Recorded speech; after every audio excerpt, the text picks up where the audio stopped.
tal? ¿Cómo están? Buenas noches. Gracias por acompañarnos. 21:04, 26 grados la temperatura en Asunción. Todos los bancos involucrados en el escándalo FIFA Gate colaboraron con la justicia norteamericana. El Banco Atlas de nuestro país, ¿cuándo lo hará? Que es el reclamo que hace Alejandro Domínguez, presidente de la CONMEBOL, en relación al dinero que tiene este banco y que considera esa institución del fútbol que esa plata debe ir a la CONMEBOL. De eso vamos a hablar. Representantes de la Cámara Paraguaya de la Construcción de Cavialpa también van a estar con nosotros. Ese sector está en jaque por la deuda que tiene el Estado y esto preocupa seriamente. Hay un silencio también en relación a esto del Banco Central del Paraguay. ¿Cuál es el diagnóstico? Hay un reclamo que ellos le hacen, quieren que se elabore una hoja de ruta para el próximo gobierno. Después de las elecciones del 30 de abril, el 15 de agosto asume un nuevo gobierno, se necesita establecer una hoja de ruta para que se tenga previsibilidad. Y hay este reclamo y esta preocupación por parte de este sector. Y también va a estar con nosotros el candidato a la gobernación por el Departamento Central, Luis Fernando González, a hablar de algunas cuestiones, discursos populistas, como por ejemplo el planteado por el candidato del Partido Liberal Radical Auténtico, quien sostiene que el Hospital Nacional de Itagua y el INCAM tienen que administrar la gobernación. Hablamos con los directores de ambos hospitales, ellos consideran de que eso, por un lado, es un disparate y por otro lado es un tremendo desconocimiento de las leyes. Y arrancamos con esto. Tenemos un contacto vía Zoom con el titular de APESA, con Miguel Corrales, por esto que sucedió hoy en la tarde en la ciudad de Villa Lisa, en un barrio en las inmediaciones del Club Sol de América, un depósito clandestino. Afortunadamente, estábamos hablando hoy en el informativo, los bomberos están controlando la situación para que el fuego se contenga, no se expanda en las otras casas aledañas. Pero acá hay varias cuestiones que, es cierto, la prioridad hoy ¿cuál es? Controlar ese incendio, que según el reporte que nosotros recibimos, la situación ya está prácticamente controlada. Pero esto, de vuelta, revela y pone en el debate esto que tiene que ver con estos depósitos clandestinos. Y ahí en Villa Lisa se dio en menos de 2 años el incendio de uno de los tanques de Petropar. Después, hace exactamente 1 año y medio, en el barrio Villa Bonita también de esta ciudad, se dio el incendio de una fábrica de isopor. Y ahora se da el incendio de este depósito clandestino. Y hay un reclamo permanente que vienen haciendo, principalmente de APESA, a las autoridades que ejerzan un control riguroso por el temor que siempre se tuvo de que pase esto que ahora está sucediendo en Villa Lisa y que hay una persona grave de nombre Elizabeth Lugo Jiménez, es la hija del propietario de este depósito que fue trasladada de urgencia al Hospital del Quemado y está en una situación preocupante, está en una situación grave. Miguel Corrales de APESA, ¿cómo te va, Miguel? Buenas noches. Buenas noches, ¿cómo estás, Jorge? Gracias por el contacto. Bueno, deseamos la pronta recuperación de la persona afectada hoy en el incendio en el supuesto depósito clandestino de combustible. Y bueno, es lo que venimos reclamando nosotros desde APESA justamente en estos días. El lunes estuvimos reunidos con el ministro Fuster y todas las autoridades de la comandancia de la policía anticontrabando. También estuvo la COIA presente en nuestra mesa multisectorial de trabajo, ¿verdad? Y bueno, lo que veníamos hablando con el ministro Fuster, que en cualquier momento va a haber algún accidente y es lo que hoy estamos viendo. Ya hubieron muertes también anteriormente a esto en la zona de Villa Oliva, Alberdi, contaminación del río, derrame de combustible, ya hubo choque en la zona de Villeta también, Villa Ayer, perdón, un accidente de que un vehículo salió del control y se fue a atropellar también los vehículos. Por suerte en ese momento no hubo incendio ni nada. Pero sí, el contrabando hoy en día es un riesgo para todos, más allá de lo que significa también imagen país o lo que significa también en las arcas del Estado los 100 millones de litros que están entrando de contrabando o lo que se importó menos en este mes de febrero con respecto a los otros meses del año anterior, ¿verdad? Y acá hasta ahora decimos presunto depósito clandestino. Nosotros estábamos haciendo las averiguaciones. Todo indica que efectivamente es un depósito clandestino. Lo que no sabemos es si manipulaban allí combustible de contrabando o se hacía el famoso ordeñe de los camiones que vienen de Petropar. Eso supongo yo que en una investigación posterior se tiene que determinar. Pero independientemente a eso, de confirmarse, y todo indica por la precariedad de las instalaciones que estábamos viendo hoy cuando se dio lo del incendio. Y de vuelta, Miguel, acá entiendo yo esa reunión que tuvieron ustedes con las autoridades, pero las autoridades del Poder Ejecutivo, también las municipales, tienen que tomar intervención para evitar desgracias como esta que ocurrió ahora en Villa Elisa. Sí, bueno, la reunión que tuvimos ayer en la UIC, la Unidad Interinstitucional contra el Contrabando, con el ministro Fuster, que fue el reclamo que hicimos nosotros desde APESA, y también estuvo el presidente de la Asociación de Operadores de Petropar, que es Víctor Mola, que necesitábamos una política de gobierno de lucha contra el contrabando más firme, más severa, más constante, porque mira, el año pasado hablábamos de 50, 60 millones de litros, hoy estamos hablando de 100 millones de litros menos que se importó. Tenemos estaciones de servicio en la zona de Encarnación. Hoy me pasó un operador que cerró su estación de servicio. Hay estaciones de servicio en venta. Hay mano de obra que se están quedando sin trabajo. Hay inmensa cantidad de inversiones paradas que desalientan las inversiones privadas, ¿verdad? Esta situación que estamos pasando con contrabando.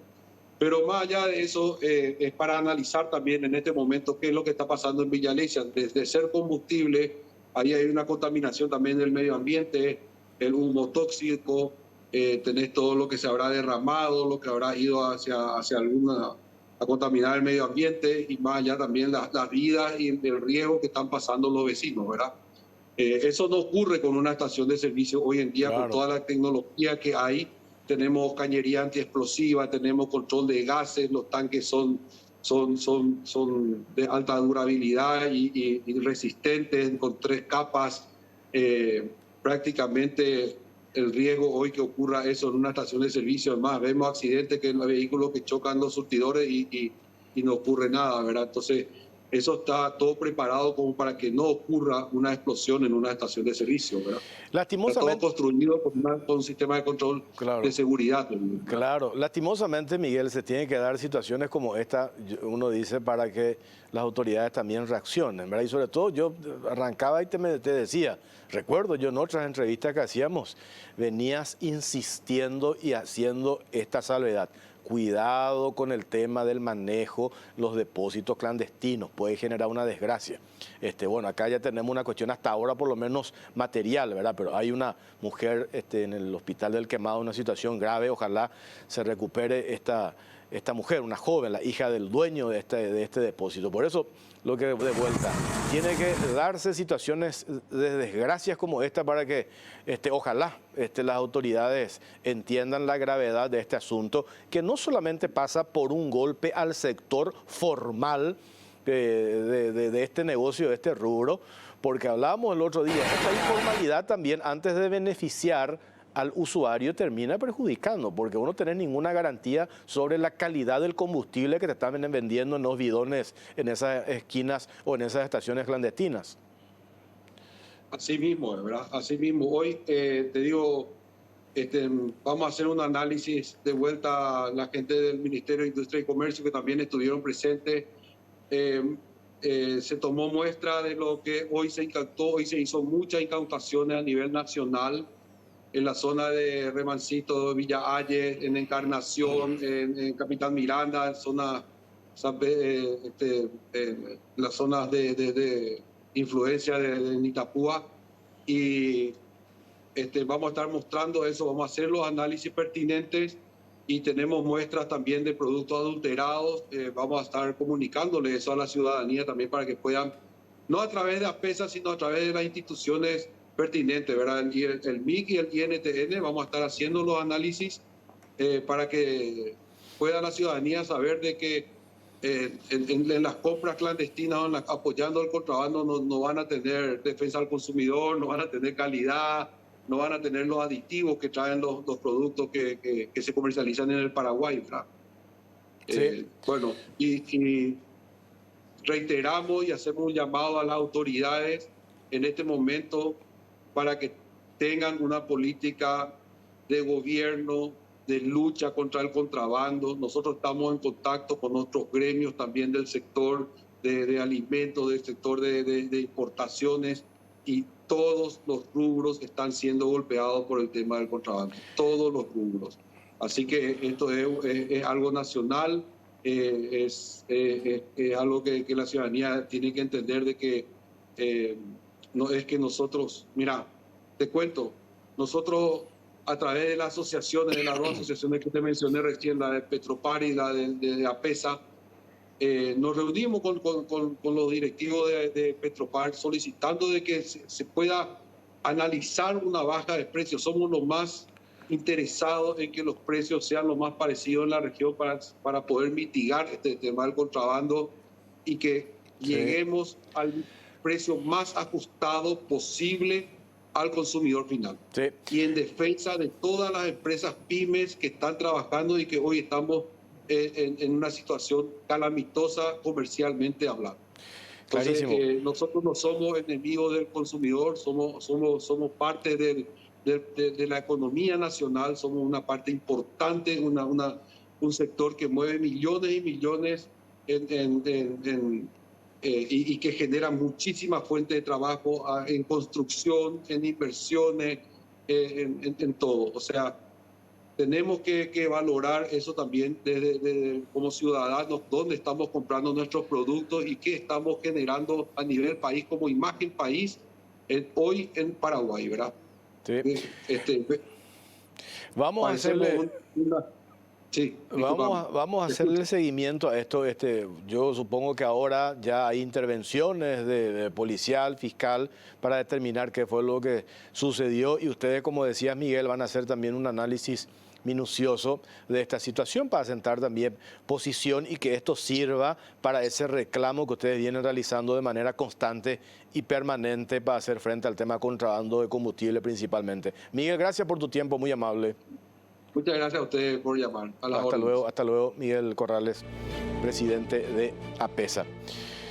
Vamos con este informe y ya están con nosotros nuestros invitados. La situación del sector de la construcción.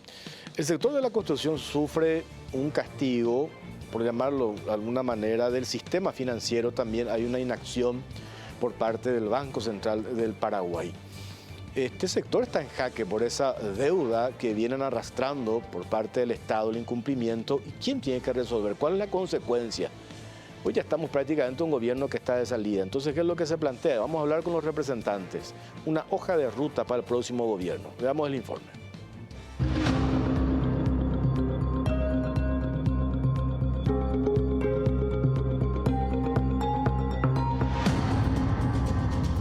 Empresas constructoras en jaque ante atraso del Estado y silencio del BCP.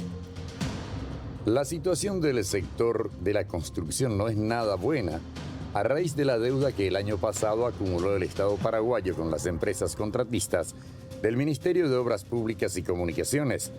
La demora en el cumplimiento del compromiso está provocando que muchas de ellas estén al borde de ser devaluadas en su calificación por el sistema financiero, atendiendo al atraso que afectó toda la cadena de pagos a proveedores de la construcción y a los mismos bancos. Es por ello que desde la Cámara Paraguaya de la Industria de la Construcción, Capaco, lanzaron reiterativos pedidos de auxilio al Banco Central del Paraguay, institución a la cual los afectados solicitan de manera urgente medidas transitorias similares a las que se adoptaron al inicio del año pasado con los productores del agro tras la sequía. Las constructoras tienen una devaluación en sus calificaciones ante los bancos y que esto ocasione que ya no sean más sujetos de crédito por culpa de la mora del Estado en el pago de las deudas con ese sector. Si bien entre el año pasado y en los primeros meses de este se abonó parte de la deuda, aún persiste un saldo de aproximadamente $300 millones según cálculos de la Capaco. No obstante, para tener certeza sobre los montos aún adeudados, el gremio solicitó formalmente al MOPC el detalle de la deuda. Si el Estado no garantiza que las contratistas perciban los montos de sus contratos en tiempo y forma y que se les paguen los intereses que legalmente les corresponde cuando existe atraso, las coloca en una situación insostenible desde el punto de vista financiero. Ante esto, los afectados consideran que es urgente que el Estado se ponga al día en sus compromisos en los términos establecidos en los respectivos contratos. A esta demora se suma además que en la actualidad se registra un alto endeudamiento para financiar las obras públicas, lo cual tendrá un impacto negativo en los próximos años, siendo esto una bomba de tiempo que deberá administrar el próximo gobierno cuando asuma las riendas del país. Propuestas al futuro gobierno. Las elecciones generales están a la vuelta de la esquina y los gremios de la construcción de infraestructura vial, civil y eléctrica esperan que aquel que resulte electo para el periodo 2023-2028 apueste por un marco estratégico basado en los siguientes 3 objetivos: aumento de la accesibilidad social, mejora de la conectividad territorial y calidad de la infraestructura vial y eléctrica. Los constructores elaboraron un documento de los puntos que deben ser atendidos, con un total de 18 propuestas concretas que ponen a consideración de las futuras autoridades. El primer ítem aboga por priorizar las inversiones en agua potable, saneamiento, sector eléctrico y la hidrovía Paraguay-Paraná. El segundo resalta la importancia del pago de la deuda y de la política de protección al sector de mayor generación de empleo, que es el de la construcción. El financiamiento para infraestructura civil y vial es el tercer punto de la lista de propuestas. Allí el sector constructor menciona que el Estado debe mejorar las medidas regulatorias que actualmente impiden que las empresas, especialmente pequeñas y medianas, obtengan facilidades para realizar inversiones. Además, indica la importancia de tomar medidas urgentes en el sistema de pensiones. Como cuarta propuesta, abogan por aprobar el proyecto de ley que prioriza la ejecución de obras de transmisión, distribución y generación contemplado en el Plan Maestro de Obras de la Administración Nacional de Electricidad y otorga garantía del Estado paraguayo, por medio del Tesoro Público, a obras requeridas bajo la modalidad de licitación pública con financiamiento. Esta normativa permitirá reducir la deuda flotante que la ANDE posee con las empresas contratistas, que en los últimos años se ha mantenido en un promedio de $60 millones. En el quinto, destaca la necesidad de garantizar la seguridad jurídica en los contratos, previsibilidad financiera y visión de desarrollo de capacidades locales, el rediseño institucional de la gestión de infraestructura del Estado, el fomento de la inversión privada en la obra pública, el mantenimiento de la infraestructura existente, la creación del Ministerio de Energía, la participación de los gremios privados en el diseño de políticas públicas para el impulso de la infraestructura y una política energética son otras de las propuestas de los constructores al próximo gobierno. La lista continúa en el punto 12 con medidas crediticias para cubrir el déficit habitacional.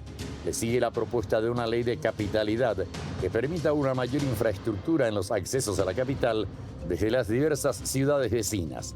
En cuanto al transporte, el gremio considera importante crear incentivos y facilidades para que se inviertan en teleféricos y ferrocarriles, transparentar el uso del FONACIDE y permitir utilizar el Fondo para la Excelencia de la Educación y la Investigación FEDEI en la construcción de infraestructura escolar también están entre los pedidos, como al igual que un Plan Nacional de Recursos Humanos para así dotar de los recursos económicos necesarios a las carreras tecnológicas y un mayor presupuesto del Consejo Nacional de Ciencia y Tecnología CONACYT, además de implementar una colegiatura profesional obligatoria para ingenieros mediante una ley que otorgue al Centro Paraguayo de Ingenieros el control y la fiscalización del ejercicio profesional.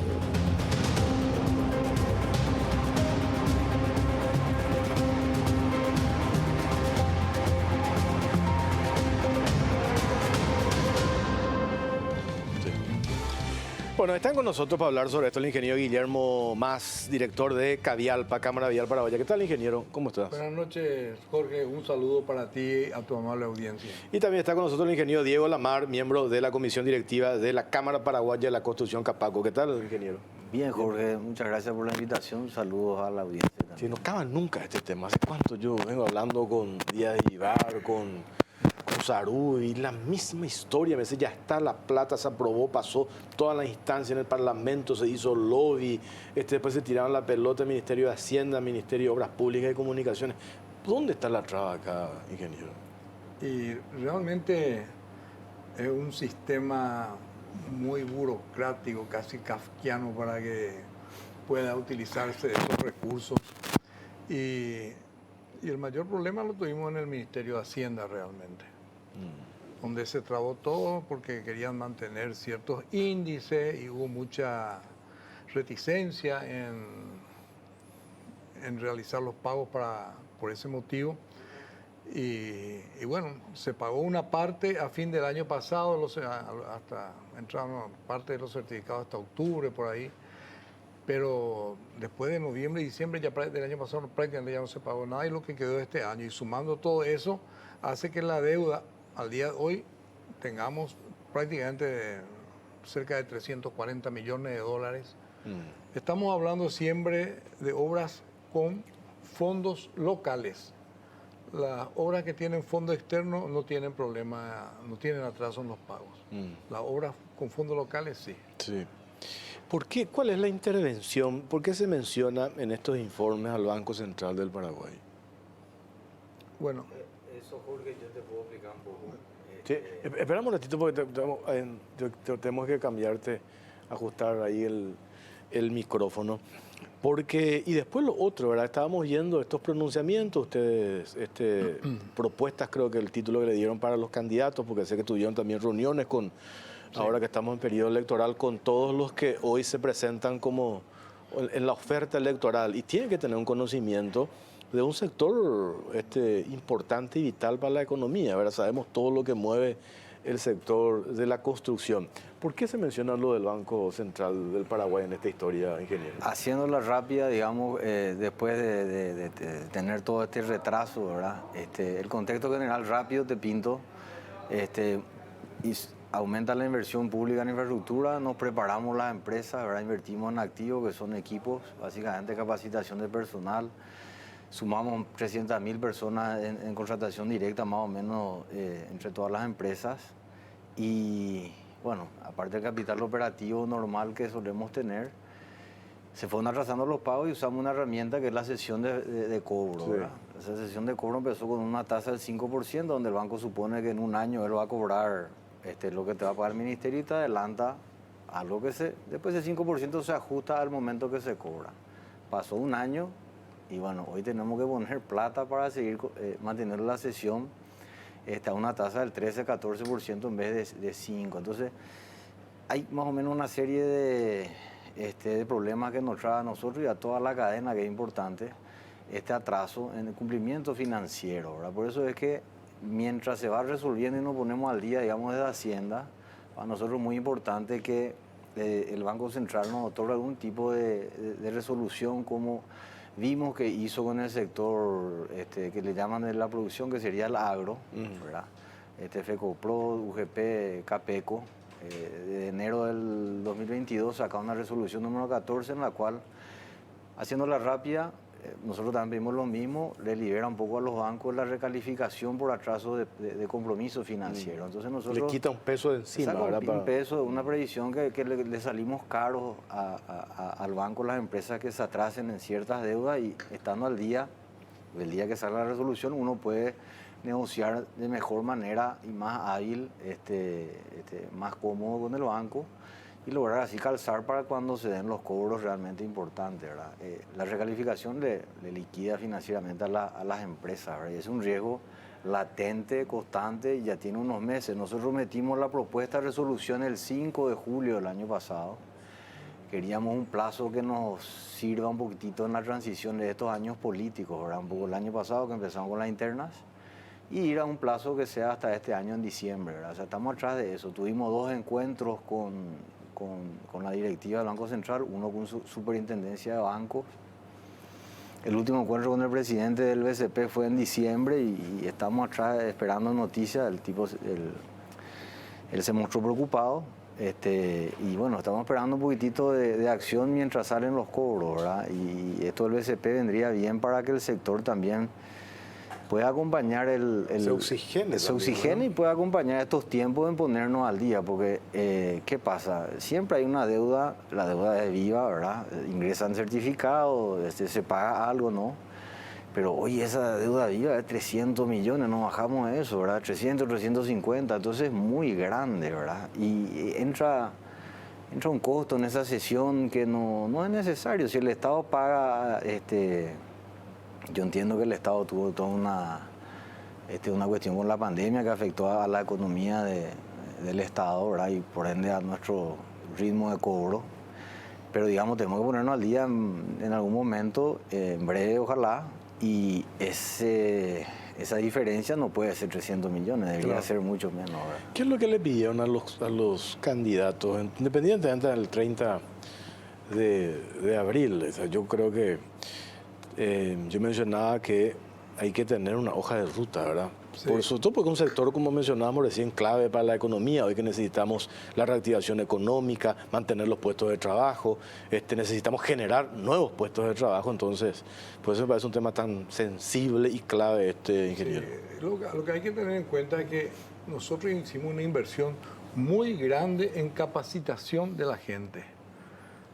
El llegar a cerca de 300.000 personas involucradas en el sector vial quiere decir tecnificarle a esas personas, capacitarlos, hacer que sepan operar máquinas, que sepan operar equipos de topografía, de nivelación, hacer mediciones.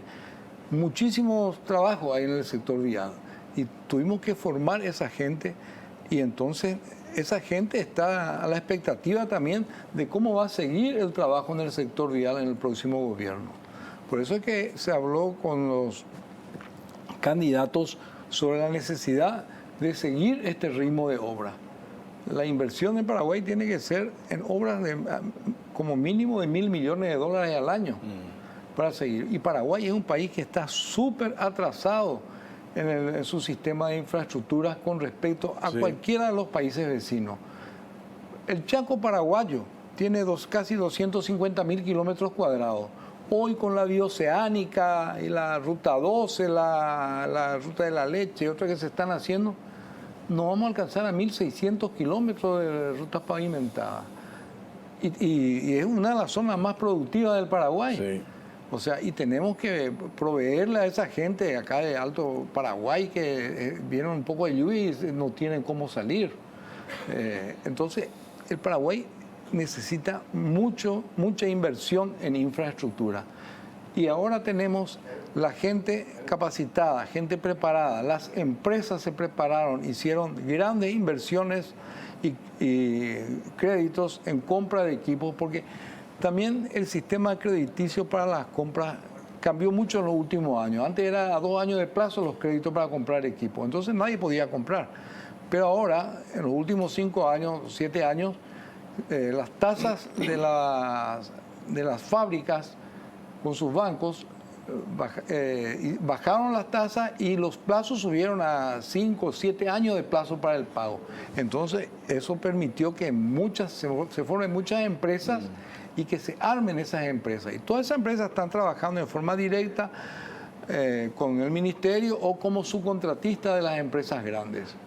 Y así estamos manejando este volumen grande de obras que se tiene. Y eso queremos que continúe. Hablaban ustedes en uno de sus comunicados conjuntos, los gremios de la construcción, utilizaron una frase, la década de la infraestructura. Sí, la década de la infraestructura. O sea, entonces decíamos, eso hay que mantener, ¿verdad? Y tenemos que mantener eso, porque Paraguay necesita para desarrollarse e ir creciendo. Así como fue creciendo la deuda de inversión en infraestructuras, también fue creciendo la producción de Paraguay, la exportación de soja, de maíz, arroz, ganadería, de carne, todo fue creciendo también en forma proporcional a las inversiones que hicieron en infraestructura. Hace 30 años atrás uno decía, el río Paraguay no sirve para llevar nada, Claro. Para barquitos pequeños de 300, 400 toneladas. Hoy estamos teniendo convoyes de 40.000 toneladas y que llevan toda la producción de Paraguay y el río Paraguay está funcionando perfectamente para sacar toda la producción. Y para eso necesitamos que haya puertos sobre el río y rutas que accedan a esos puertos.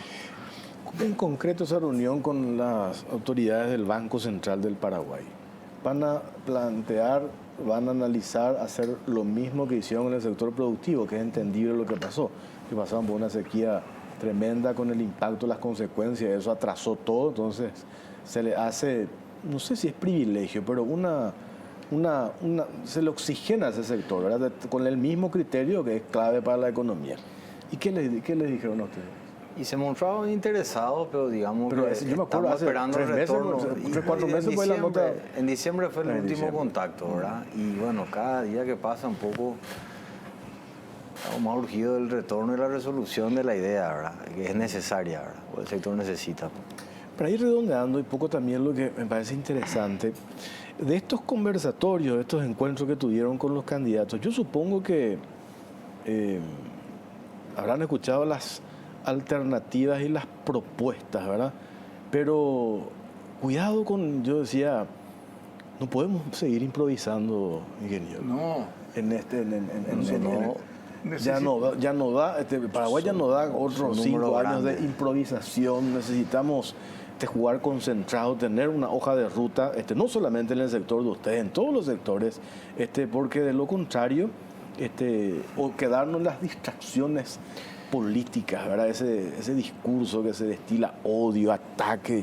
Es un sector, el Paraguay tiene todas las condiciones para salir adelante y acá en la región nomás vemos lo que pasa cuando se generan esas divisiones bien marcadas, ¿verdad? Mira, Jorge, dentro de las propuestas a los 2 candidatos que invitamos, que fueron Peña y Alegre, bueno, ellos entienden, son 2 candidatos con un pasado en el gobierno, ya en el sector de obras económicos, y fueron muy valiosos los encuentros porque fueron hacia el grano, ¿verdad? Entonces hay unas cuantas cosas, como por ejemplo la creación de un Ministerio de Infraestructura, el poder participar, nosotros nos ponemos a disposición de poder participar de la Secretaría Técnica de Planificación o de este Ministerio de Infraestructura, que sería una idea para nosotros muy buena, tener un ministerio con más músculo y gestión y pueda hacer escuelas, hospitales, a lo que hacen Senaxa, un montón de cosas que hoy el Ministerio de Obras Públicas las hace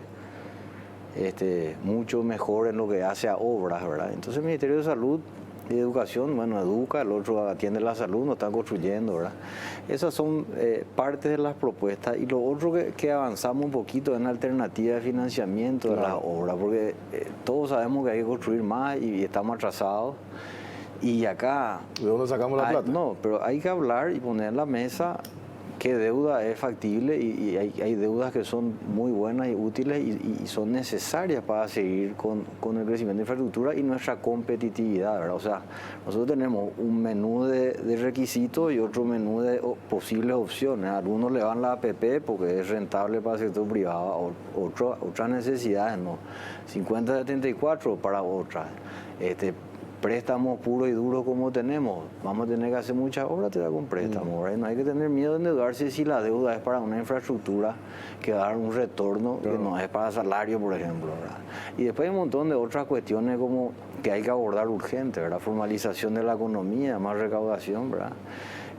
Generar un fondo de pensiones que sea atractivo para el cuentapropista y se meta al sistema y generemos un ahorro a largo plazo que inviertan en el Paraguay. Por eso es clave estabilidad política, previsibilidad, hoja de ruta, todo eso tenemos que mantener y cuidar, ingeniero. Lo importante es tener, como está diciendo, política de Estado, no política de gobierno.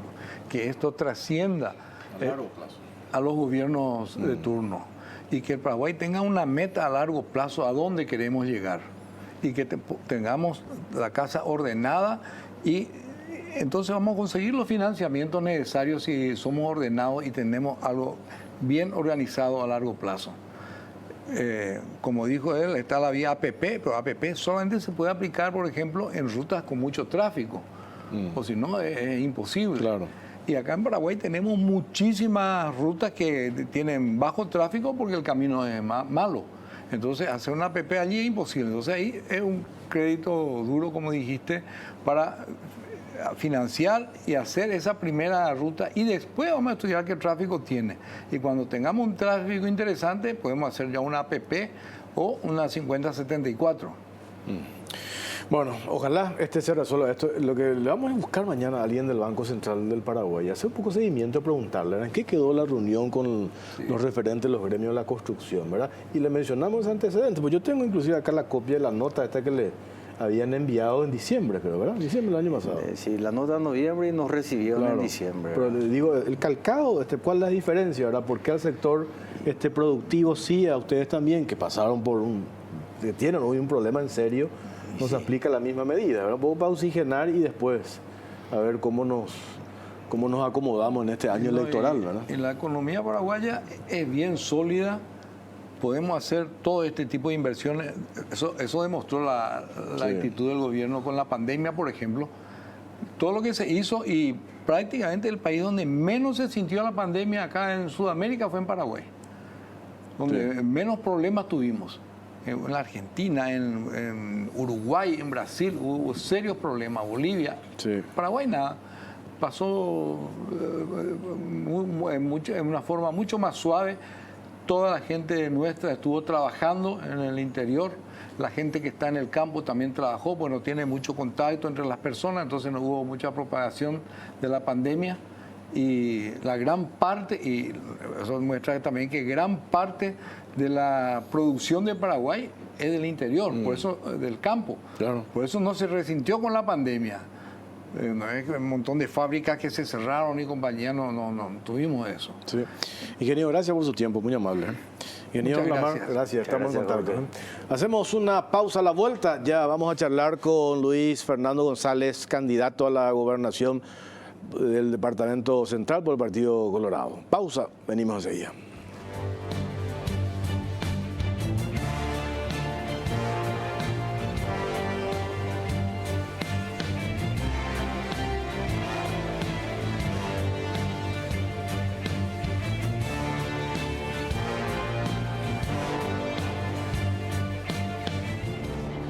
La idea PAT D330 combina perfectamente el rendimiento de una portátil con la libertad de una tablet repleta de funciones y aún así de pequeño tamaño, rápida y un procesamiento fluido. Cuenta con cámaras y una batería que dura prácticamente todo el día. Además también puedes escribir directamente sobre este 2 en 1 extraíble o simplemente con su teclado. Tenés lo mejor de Windows y Office, podrás arrancar rápido y mantener la concentración sin preocuparte de que tu notebook no pueda con tanta información. Lenovo IDEA Pad D330, donde una portátil se fusiona con una tablet. Encontrala en las mejores tiendas del país. Lenovo representa y distribuye Celex S.A. Vení a Bristol y aprovecha los mejores precios del país en todos los productos y sin entrega inicial. Disfruta de una gran variedad de televisores, celulares, heladeras, lavarropas, aires split, congeladores, parlantes y mucho más. Lavarropas Midea, 8 kilogramos carga superior, ahora solo 18 cuotas de 164.000 guaraníes. Bristol, la mejor casa de electrodomésticos del país. Luis Fernando González, candidato a gobernador por el Departamento Central de la ANR. ¿Qué tal, Luis? ¿Cómo Buenas estás? noches, Jorge. Muchas gracias por el espacio. Bueno, a ver, ¿por dónde arrancamos? Es terrible lo de Villaliza, entre paréntesis. Esto que pasó hablaba recién con el presidente de APESA. Y hay una preocupación de este sector desde hace tiempo, sobre todo allí, cómo funciona el tema contrabando y tema de la falta de control a estos depósitos clandestinos. Y ahí hay una responsabilidad, principalmente del municipio, ¿verdad?, que tienen que dar las habilitaciones. Y si no dan las habilitaciones para el funcionamiento, tienen que, algún vecino pues denuncia de que al lado de tu casa están llegando camiones y camiones, están manipulando nada más y nada menos que combustible, ¿verdad? Y desde APESA viene advirtiendo, cuidado que puede haber una desgracia, cuidado que puede haber una desgracia. Y bueno, pasó ahora, ojalá que esta joven, la hija del propietario de ese depósito, se recupere. Me dijeron acá, me enviaron un mensaje que la llevaron al hospital del Quemado, que estaba grave. la importancia de que las autoridades, las instituciones cumplan su rol, Luis. Por sobre todas las cosas.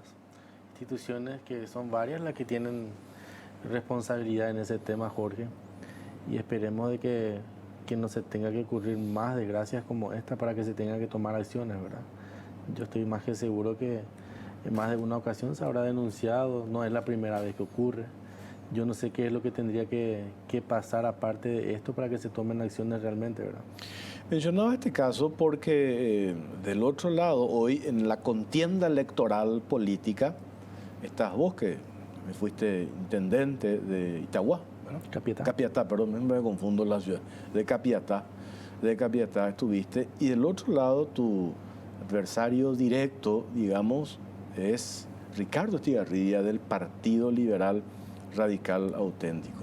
Y desde el punto de vista mediático siempre hablábamos incluso la administración de Estigarribia en Villa Lisa, esto, lo otro, había una ponderación. Después hablamos con algunos concejales y saltaron una serie de manejos poco claros, de irregularidades, Fonacide, polideportivo, está algún negocio con inclusive en el tema de tercerización del servicio de basura, limpieza de baldíos, etcétera, etcétera. Entonces, si ahora, en este periodo electoral, no le contamos a la gente el riesgo que podemos correr si elegimos autoridades que tienen estos antecedentes, ¿cuándo lo vamos a hacer? Sí, por supuesto.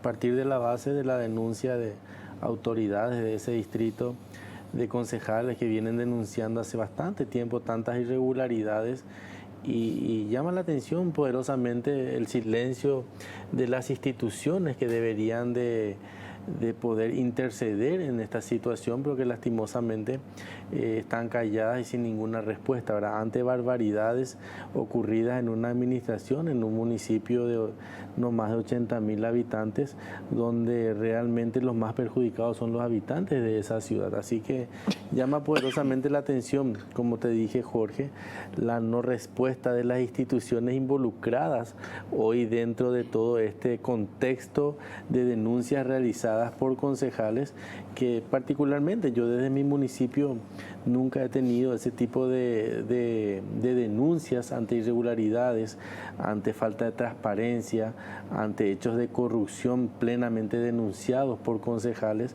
y que no tuvieron nunca eco. Es una lástima realmente como para algunos municipios sí fuimos bien controlados, que celebro de todas formas, pero para otros no hubo el mismo control. En mi caso siempre fui auditado y visitado por la Contraloría, principalmente nunca tuve ningún tipo de reclamos por parte de ella, siempre hemos salido sobresalientes, pero llama poderosamente la atención como en un municipio de Villa Lisa en 12 años la Contraloría nunca ha auditado la gestión de este municipio, por ejemplo, ¿verdad? Llama poderosamente la atención como en un momento dado ante la Contraloría hubieron presentación de resumen de gastos que lo hacíamos normalmente de Fonacide, de Royalty, y que en su momento inclusive fueron presentadas con facturas falsas. Eso mismo pasó en su momento a la Auditoría del Poder Ejecutivo, pasó al Ministerio de Hacienda. Nunca hubieron respuestas ante esos casos, ¿verdad? Una serie de irregularidades, las cuales llama poderosamente la atención, Jorge. Y te estaba hablando esta mañana en Radio 1, por lo visto este tema de estos discursos populistas que pretenden solamente pellizcar votos es contagioso, ¿verdad? Porque tenemos al candidato de la Concertación, Efraín Alegre, enumerar una serie de cuestiones que hablamos con los técnicos, no estamos haciendo una valoración política, técnicos que entienden, dice cuestiones imposibles de cumplir. Por ejemplo, 90% de reducción del precio de la energía eléctrica. En todo caso, hablemos, dice Kencho Rodríguez, que es senador del Frente Guasú, dice, hablemos en todo caso un 30%, por 90% imposible. ¿Por qué? Porque va a quebrar la ANDE, porque no va a tener manera de hacer inversiones, porque el 100% del ingreso de la ANDE depende de lo que cobra por las facturas del uso de la energía eléctrica, por un lado. Después el tema de la merienda. Organismos internacionales especialistas nos detallan la importancia como suplemento nutricional para el chico a la hora de ir al colegio. Y ahora aparece en ese mismo tren de los discursos populistas, esto que en un programa de televisión, donde creo que estuvieron el fin de semana, Estigarribia dice, si yo llego a la gobernación de Central, voy a proponer que el Hospital Nacional de Itagua y el INCAN, el Instituto contra el Cáncer, pasen en manos de la gobernación. Y eso es un disparate, no lo digo yo. Yolanda González, que es la directora del Hospital Nacional, me decía, por un lado, es un disparate y también revela un absoluto y total desprecio al funcionamiento de la ley.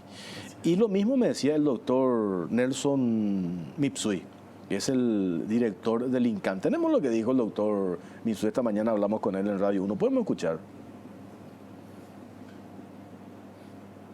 En este momento es imposible. Se tendría que cambiar muchas cosas como para que eso ocurra. Porque estos grandes hospitales tienen una dependencia directa del Ministerio de Salud Pública y la cadena va con Hacienda, ¿verdad? Entonces, yo creo que es difícil ya que hay que cambiar la ley, habría que cambiar probablemente. Y otra cosa, manejar administrativamente estos grandes hospitales no es una cosa sencilla. De hecho, todo el equipo administrativo que se encuentra a nivel central del Ministerio de Salud Pública son gente altamente especializada para este tipo de manejo. El hospital más grande en complejidad de salud pública que tenemos en la República y el INCAN, que es un hospital altamente especializado en cáncer, la cobertura es nacional. De hecho, hay una red que ha creado el Instituto Nacional del Cáncer de atención oncológica en Itapúa, en Alto Paraná, en Pedro Juan Caballero, en Villa Ayes. ¿Y cómo quedaría esa administración también, ya que no está dentro de Central, verdad? O sea, vamos a entrar dentro de una serie de problemas que vamos a tener que solucionar y no sé cómo. Y el presupuesto, la verdad que no sé cuánto es el presupuesto de la gobernación, pero el presupuesto del INCAN es altísimo e insuficiente.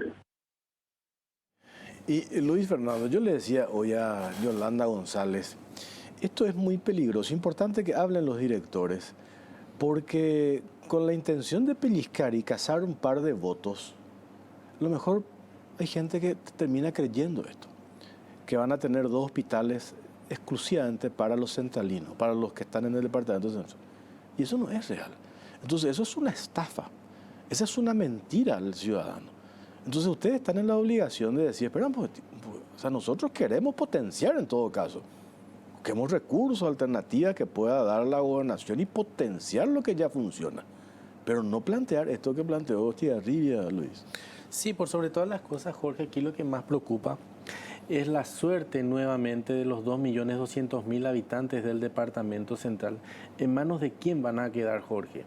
Es lo que más me preocupa. Desde la creación de la gobernación del departamento central hace más de 30 años, donde en 5 periodos ha administrado en forma continua el Partido Liberal sin resultados resaltantes, donde en un periodo llega un correligionario nuestro que lastimosamente también decepciona, se cumple todo un proceso desde su creación en que la gobernación del departamento central nunca salió a atender las necesidades básicas de todo el departamento central y son los responsables directos todas estas administraciones de tanto postergamiento que hoy tenemos dentro del departamento central. Y hoy ante esta situación, con todo lo que estamos viviendo, volver a este tipo de populismo para que tratar de captar votos, como usted mismo está diciendo, realmente es una pena, ¿verdad? Realmente ya, particularmente a mí ya no me llama más la atención ante tantas cosas que he escuchado justamente del candidato del Partido Liberal, que en su momento decía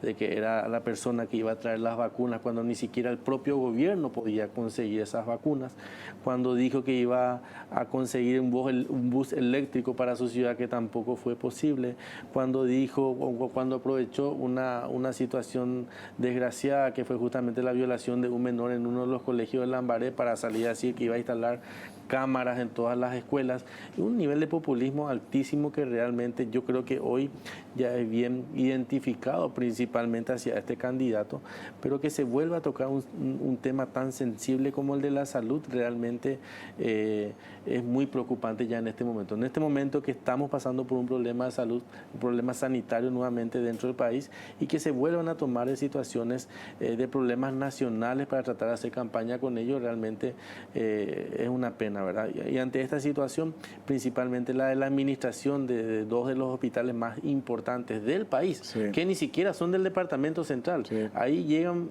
compatriotas de todo el país con distintos problemas, y que salgamos a decir semejantes cosas realmente deja mucho que desear, ¿verdad? Y después lo otro, yo estaba averiguando con unos muy buenos amigos que están en la Embajada de Taiwán en nuestro país. Porque nosotros venimos insistiendo desde hace rato, porque tengo amigos, papás que tienen sus hijos estudiando que están en Taiwán, en el proyecto que ya es una realidad, falta la parte edilicia, la infraestructura de la Universidad Técnica Taiwán-Paraguay, que hoy están en una etapa de definición del lugar donde van a construir la sede de esa universidad. Que le escuchaba al candidato de tu partido, Peña, decir, eso se va a hacer, y se va a hacer si llega a conquistar el poder el 30 de abril, ¿verdad? Pero aparece este señor Estigarribia y dice, nosotros vamos a pedir que se traiga acá en una zona del departamento central, o creo que no sé si dijo puntualmente dónde. Entonces, a lo mejor la pretensión puede ser interesante, pero en la práctica de vuelta un desconocimiento a cómo, eso me dicen de la embajada, eso depende exclusivamente del Ejecutivo. No puede venir un gobernador a decir, yo quiero construir acá. Eso depende del Poder Ejecutivo. Entonces, ¿qué es lo que te muestra eso? En ese afán, digamos, de buscar temas que pueda atraer la atención de cierto sector mediático o te pueda hacer captar votos, entramos en una cuestión de plantear lo que sea, Luis. Sí, por supuesto. Ante esta situación, Jorge, creo que sabemos muy bien que este tipo de beneficios que vienen de otros países, sabemos que directamente bajan a través del Poder Ejecutivo. Sí. Es como corresponde. Si llega alguien a mi casa, por supuesto, a ofrecer algo, no va a entrar a tratar con mi hijo directamente, tiene que entrar con el jefe de la familia, ¿verdad? Y es lo que ocurre directamente desde aquí, pues lastimosamente es una situación más que se vuelve a tomar de esa forma, y que se vuelve a vender a la gente esa esperanza de esta forma tan mala, ¿verdad? Así que eso en su momento yo sé que va a llegar, y que a través de Santiago Peña, bueno, se buscará el mejor lugar, el mejor espacio donde realmente dará beneficios a los ciudadanos paraguayos, ¿verdad? Tengo que hacer una pausa cortita a la vuelta. Después yo quiero escuchar así cuestiones puntuales de tus pretensiones para los centralinos en la gobernación Sí, central. por supuesto. Pero también hay que decir, 20 años tuvieron los liberales. 20 años. Y ahí se han creado estructuras que han saltado. Incluso yo acá tengo un informe de la Contraloría General de la República, el tema manejo. Hay mucho presupuesto, muchos recursos necesarios, pero sí tiene que ver con la merienda escolar, ¿verdad? Se fueron creando así roscas, que a mí me parece que eso hay que quebrar, hay que romper, ¿verdad? Que vienen ya desde la época, ¿cuánto? Desde su creación. Desde su creación de 1993, ¿verdad? Hablamos de eso, a la vuelta de la pausa, ya venimos.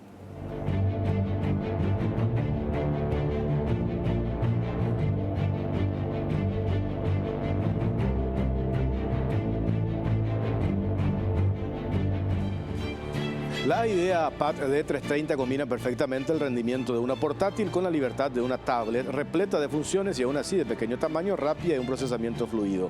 Cuenta con cámaras y una batería que dura prácticamente todo el día.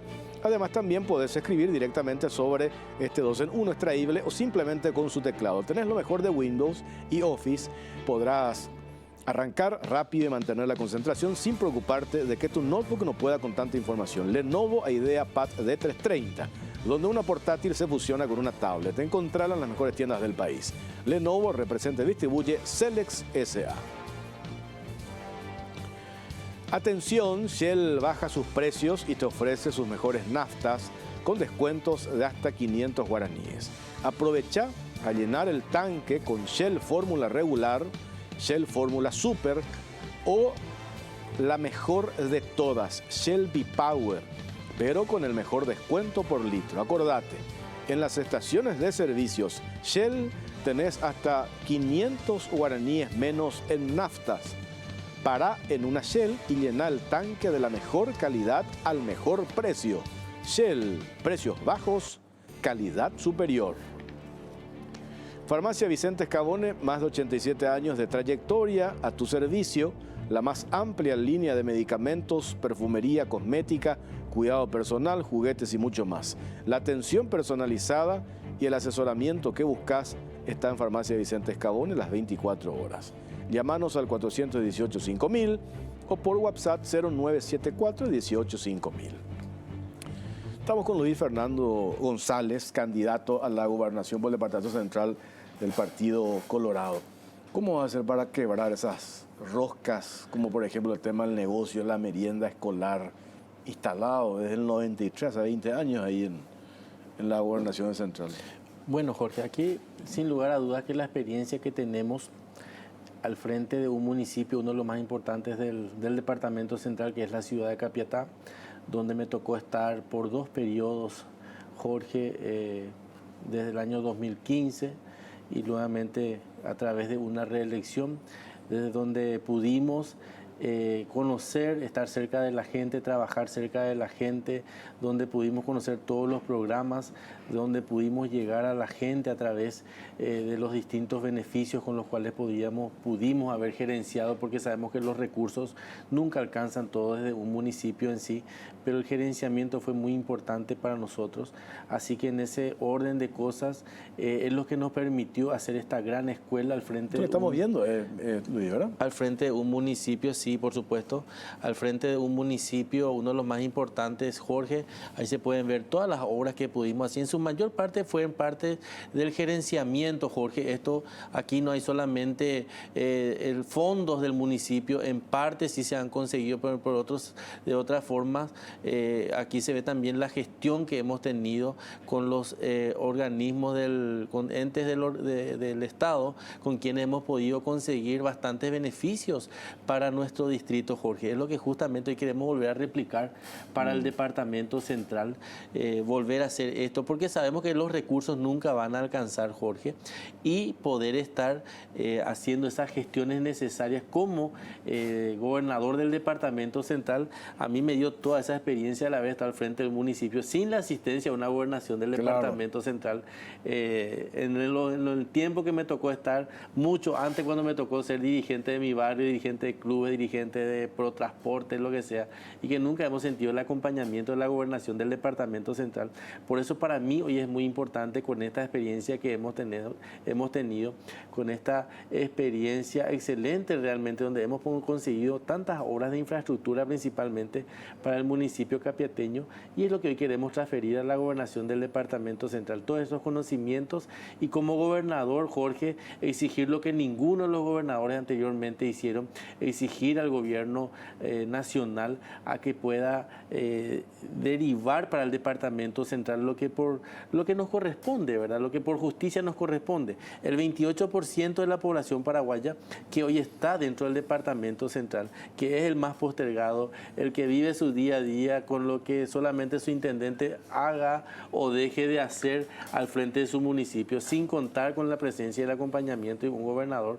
Bueno, esa experiencia es la que hoy queremos trasladar, Jorge, y poder hacer esas gestiones necesarias para hacer que los 19 distritos del Departamento Central sean atendidos dentro de sus necesidades más urgentes, y dentro de las cuales se debe de destacar, Jorge, que en estos 7 años que he estado al lado de la gente, que he trabajado, que estuvimos caminando al lado de ellos, 7 de cada 10 pobladores con quienes uno conversa, Jorge, te pide a gritos la posibilidad de un trabajo digno, claro, que es lo que hoy resalta dentro del Departamento Central, que es la falta de trabajo, que es a lo cual nos queremos abocar y replicar lo que en su momento hicimos, Jorge, como municipio.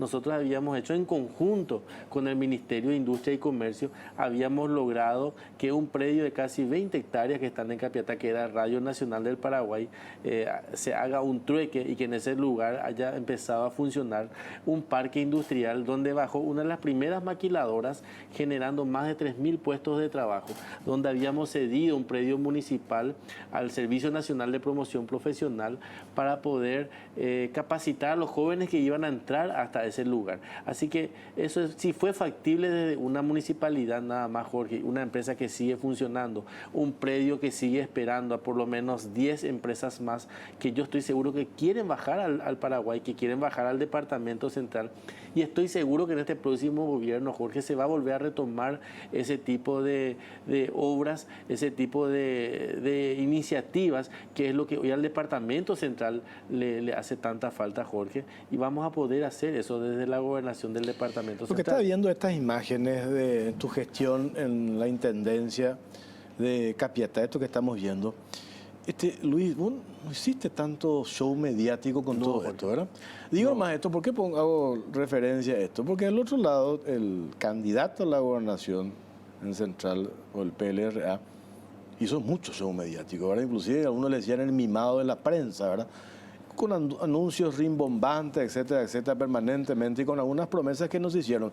Sin embargo, estamos viendo estas imágenes, estos 5 años de tu gestión en Capiatá, montón de cosas, pero no quisiste hacer mucho autobombo, digamos, ¿verdad? La verdad que no, Jorge. Nosotros hemos tratado de honrar siempre la confianza que la gente nos ha dado dentro del municipio de Capiatá.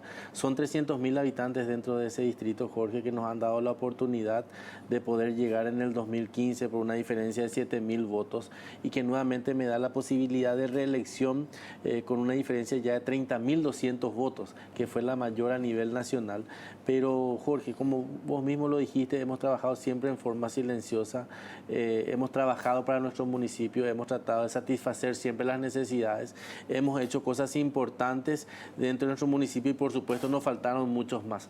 Por eso hoy nos da esta oportunidad de poder llegar a la gobernación del Departamento Central y estoy con muchas ganas, Jorge, estoy con muchas ganas de poder llegar hasta ahí, poder reprisar lo que justamente hice dentro de uno de los municipios más grandes del Departamento Central, poder hacerlo hoy desde la gobernación del Departamento Central, hacer que los intendentes de los 19 distritos del Departamento Central tengan una representación en un gobernador, que sea la primera persona que ante el gobierno nacional salga a pelear lo que le corresponde por la cantidad de población que tenemos dentro del Departamento Central. Hoy de salir a buscar rápidamente la generación de fuentes de empleo, de salir a trabajar inmediatamente con el Ministerio del Interior por la inseguridad reinante dentro del Departamento Central, donde estoy más que convencido que el presupuesto que tiene el Ministerio del Interior no lo está asignando como corresponde al departamento, uno de los departamentos más poblados. Yo necesito que por justicia nada más se le asigne lo que nos corresponde en cuanto a la cantidad de habitantes que estamos,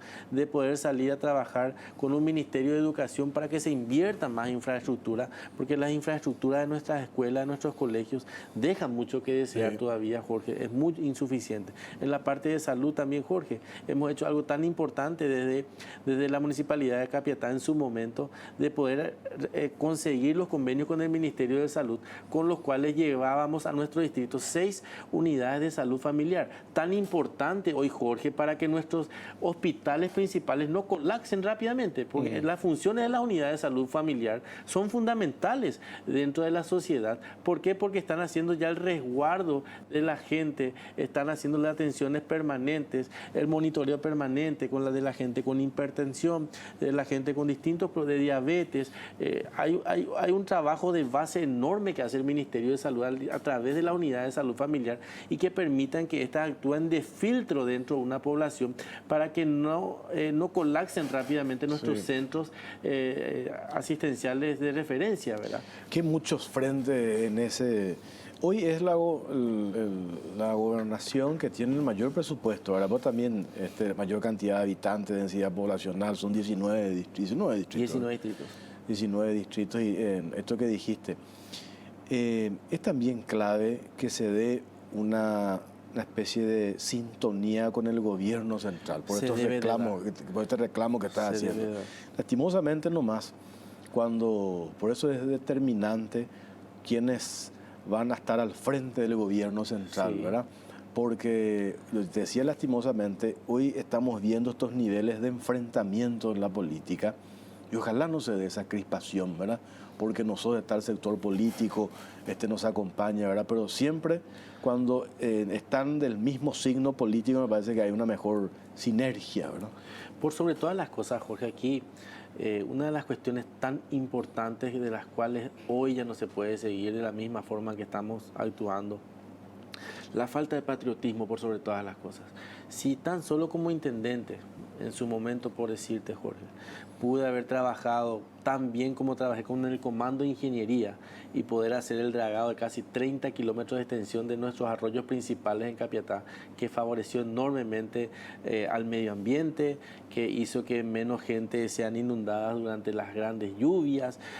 Si pudimos trabajar con el Ministerio de Educación para llevar más proyectos educativos a nuestra ciudad, si pudimos trabajar con el Ministerio de Salud, con los cuales pudimos bajar 6 unidades de salud familiar, si pudimos trabajar con el Ministerio de Obras Públicas para el mejoramiento de los tramos interurbanos, con los cuales hemos generado nuevas comunicaciones con los distritos colindantes, más de 6 puentes construidos, si pudimos en su momento con el Ministerio de Industria y Comercio trabajar para la creación de trabajo dentro del Departamento Central. ¿Por qué de la Gobernación no se va a poder hacer? Claro que se va a poder hacer, Jorge, porque eso es lo que nunca se ha hecho desde la Gobernación del Departamento Central, hasta donde todos sus administradores solamente han llegado para los negocios particulares, dejando de lado y a su suerte a los 19 distritos del Departamento Central, que hoy son los más postergados de la República del Paraguay, Jorge.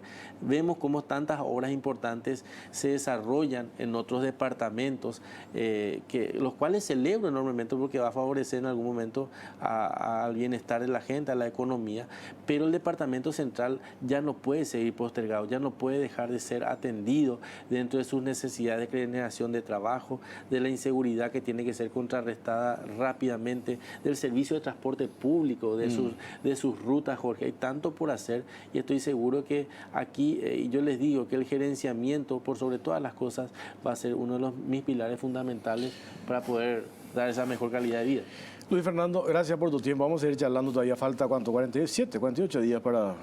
48 días para las elecciones. Gracias por tu tiempo, muy amable. Muchas gracias, Jorge, por el espacio. Bueno, nosotros hacemos una pausa cortita, venimos enseguida.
Bueno, nos vamos con este informe que presentamos, elaboramos a partir de este espacio reservado que dio a conocer la semana pasada el presidente de la CONMEBOL, Alejandro Domínguez Wilson Smith. Los bancos involucrados en el escándalo FIFA Gate, todos colaboraron con la justicia norteamericana. ¿Y qué es lo que se pregunta el presidente de la CONMEBOL? A nivel local, el Banco Atlas de la familia Socolillo, ¿qué espera para colaborar con la investigación en esto que se denomina la operación Leos Atlas y que la CONMEBOL ya presentó una denuncia hace exactamente 2 años ante el Ministerio Público después de la elaboración de un informe de auditoría forense donde se encontraron con una serie de irregularidades y, por ejemplo, estos famosos contratos de fideicomiso que concreta Leos con el Banco Atlas cuando sobre él pesaba orden de captura ya inclusive a nivel internacional. Hasta ahora hay un nulo avance en la investigación de la operación de lavado de dinero sucio de Leos en Banco Atlas. Hoy que están varios medios de comunicación, entre ellos, por ejemplo, el diario ABC Color, presionando al nuevo fiscal general del Estado, Emiliano Rolón, de lo que ellos consideran los casos emblemáticos. Entre paréntesis no aparece el caso Leos, el caso Atlas, ¿verdad? Por una cuestión lógica, ¿verdad? Es del mismo grupo empresarial. Pero también nosotros, a partir de ese espacio reservado del presidente de la Conmebol, compartimos este informe y le hacemos la misma pregunta a este grupo empresarial. ¿Por qué los bancos involucrados en el escándalo FIFA Gate colaboraron con la justicia y algunos devolvieron el dinero de la plata mal habida? ¿Por qué no hace lo mismo el Banco Atlas?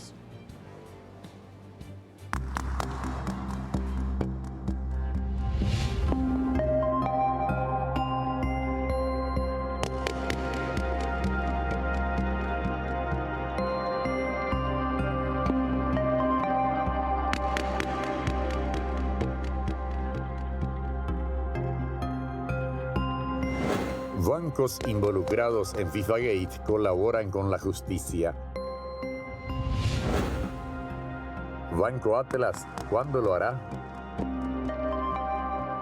Los bancos internacionales involucrados en el escandaloso caso FIFA Gate acordaron colaborar con la justicia en el marco de la investigación que aborda el lado oscuro del fútbol. Sin embargo, la entidad bancaria del grupo subcolilio Banco Atlas opta por desentenderse, pese a haber hecho operaciones de dudosa legalidad con Nicolás Leos. En un espacio reservado, el presidente de la Confederación Sudamericana de Fútbol Conmebol, Alejandro Domínguez, expuso que el grupo subcolillo, buscando desviar la atención sobre el comprobado blindaje y lavado del dinero sucio de Nicolás Leos a través del Banco Atlas, desde el diario ABC Color, lo persiguió mediáticamente durante 7 años. Una auditoría forense llevada a cabo bajo su gestión demostró que una parte importante del fideicomiso de Leos en el banco se integró con una deuda que Inmobiliaria del Este, IDESA, también de su colegio, tenía con el expresidente de la Conmebol, sin que exista documento alguno que explique cómo Leos había adquirido los documentos loteados y vendidos por IDESA. Dicho fideicomiso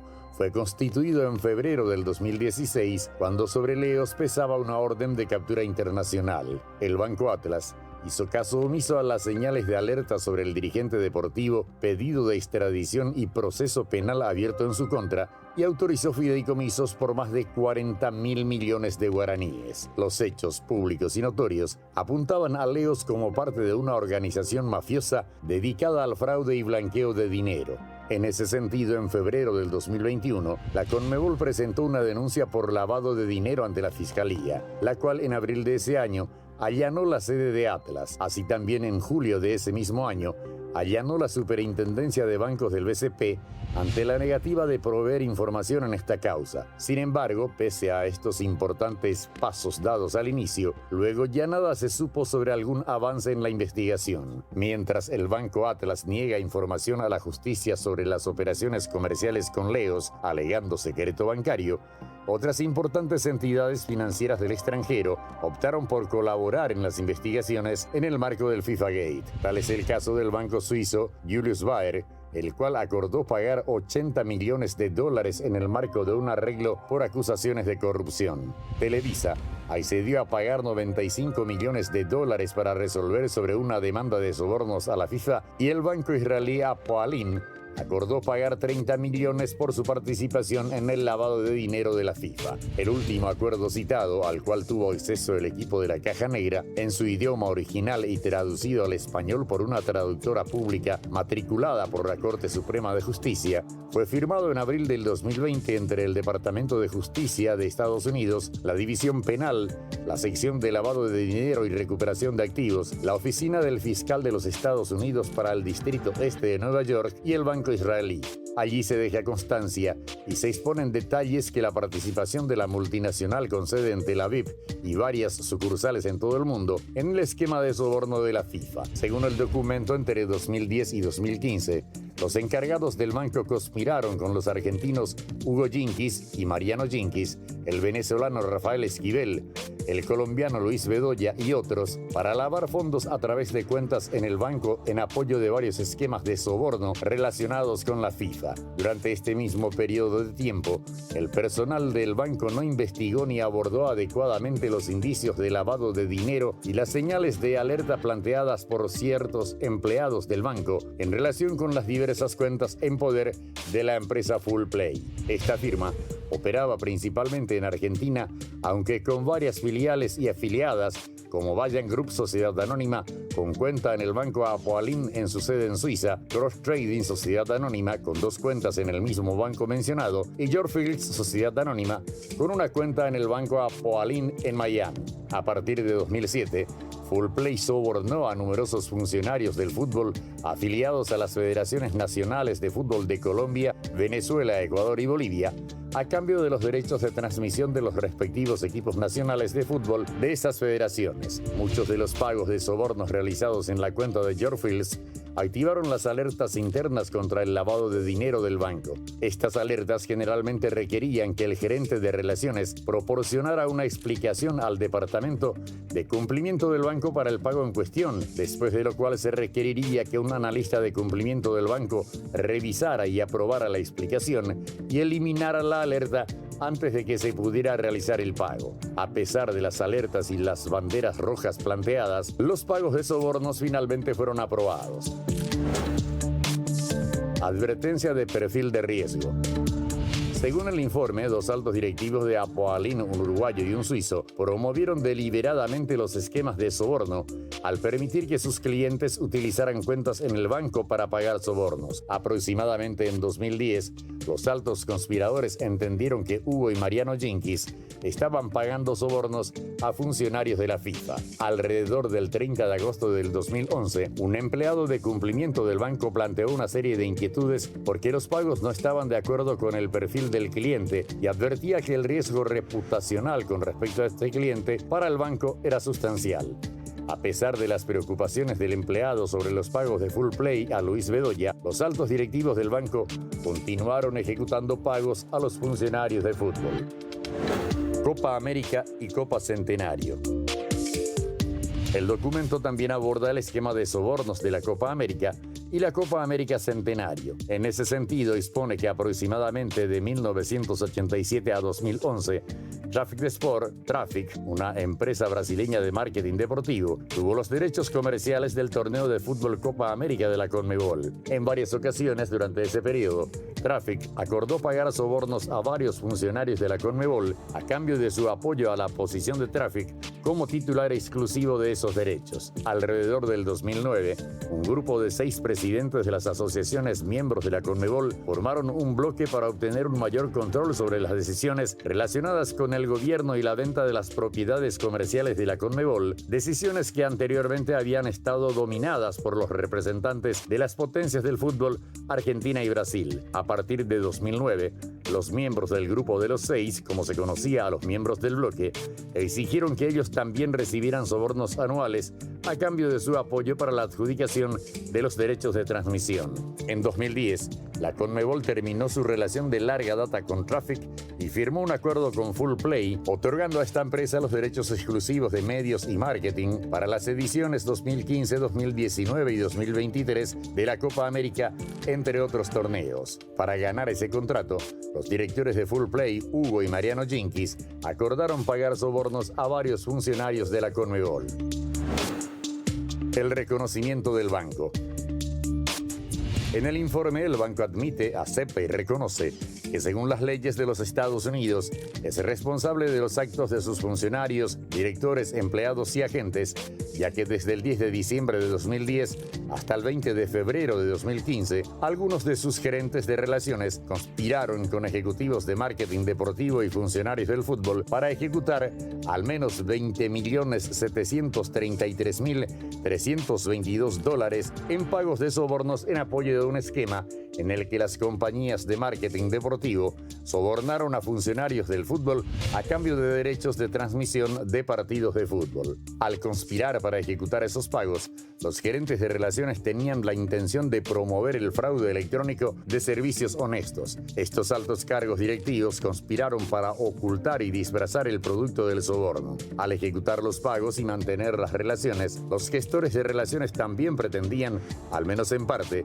beneficiar al banco, que de hecho realizaba comisiones y beneficios de las cuentas en cuestión. Un empleado de cumplimiento del banco cuestionó y reportó algunos de los pagos, pero la entidad no adoptó las medidas adecuadas. Es por ello que el banco se comprometió a un programa antilavado de dinero y aceptó pagar una multa de $9.329.995 y $20.733.322 de decomiso por los fondos involucrados en transacciones o intentos de transacciones de sus cuentas para promover sobornos.